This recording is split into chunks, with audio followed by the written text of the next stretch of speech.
Mahiya naman kayo sa inyong kapwa Pilipino. Mga kababayan, mga minamahal, ano ang kahulugan ng larawang iyan? Kung para sa iba, ito'y walang saysay, napakalalim po kung pag-iisipan. Ito'y paglalarawan ng dalawang kabihasnan, Hapon at Pilipinas, ang mahal nating bayan. Mga politiko, namumuno sa bayan, karakter at dignidad ang pinag-uusapan. Alam naman natin, mga kaganapan, nakaririmarim na mga nakawan, mga pasimuno ay halal ng bayan at mga ahensya ng pamahalaan. Pagbaha, kaliwat kanan, iba yung kahirapan, sabayan pa ng ngit-ngit ni inang kalikasan. Sa bansang mahirap, ito'y kalabisan, iba yung pagdurusa ng mga mamamayan. Mahiya naman kayo, sabi ng Pangulo, sa mga kawatan, alagad ng dyablo, mga magnanakaw, nagpapayaman sa gobyerno, subalit ano na, kinahinat na nito. Imbestigasyon, kaliwat kanan, Blue Ribbon Committee at sa mababang kapulungan, ICI, itinatag para imbestigahan sino, paano at magkano ang mga nakawan. Trilyong piso ang pinag-uusapan, napakasakit, aray ko po inang. Mga magnanakaw ang ating pinagtiwalaan, ibinoto, iniluklok, mga bantay sa lakay. Sa bansang Hapon, inyong nalalaman, pagpapahalaga sa taglay na pangalan, mahalagang kaugalian sa pamilya ay aral, dignidad ng pamilya ay pakaingatan.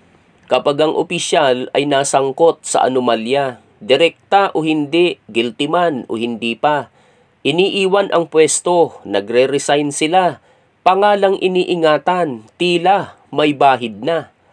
Hindi katanggap-tanggap na mabanggit man lang sa anumang iskandalo ang kanilang pangalan. Anong ipamamana sa minamahal na angkan?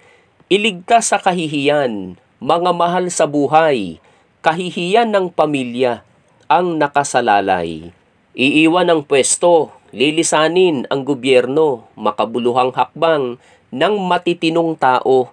Pagka minsan nga, nagpapatiwakal pa ito, hindi masikmura, kinasadlakang iskandalo.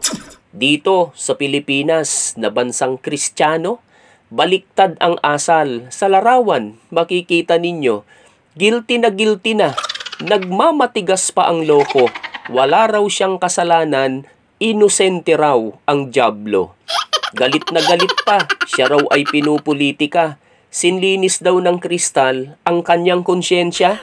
Idinadawit lang daw ang pangalan niya, naiinggit lang daw ang mga umaakusa. Lahat ng daliri nakaturo sa kanya. Sa mga investigasyon, andun lagi ang pangalan niya. Alam niya na guilty siya. Sa kapal ng mukha, kapit tuko sa pwesto niya. Walang kahihiyan, ni dangal ay wala na. Pag ini-interview ay nakangiti pa, parang hindi magnanakaw, parang anghel siya, anghel ng kadiliman, si Satanas ang amo niya. Sa susunod na halalan, kakandidato ulit. Pagaganahin ang yaman na sa bayan ay inumit. Mananalo ang impakto, ibinoto ng pilit. Muling magnanakaw, itatanggi pag naipit. Yung ugaling Hapon, di natin makita. Yan kaya ang resulta ng ating demokrasya? Proseso ng investigasyon, daming kinokonsidera, patay na ang magnanakaw, ang kaso ay tumatakbo pa. Sa China, nakikita nyo po ba? Iyan ang larawan ng kanilang hustisya. Sino ka man sa lipunan nila. Kapag ikaw ay guilty, patay kang bata ka. Sa bayan natin ay baliktad. Ang mga magnanakaw ay namamayagpag. Ang tanging pag-asa, sana ang langit ay kumilos na. Mga magnanakaw, sabay-sabay, bangungutin sana, nang ang bayan ay lumaya sa mga buwaya. Bato, bato sa langit, ang tamaan, huwag magalit.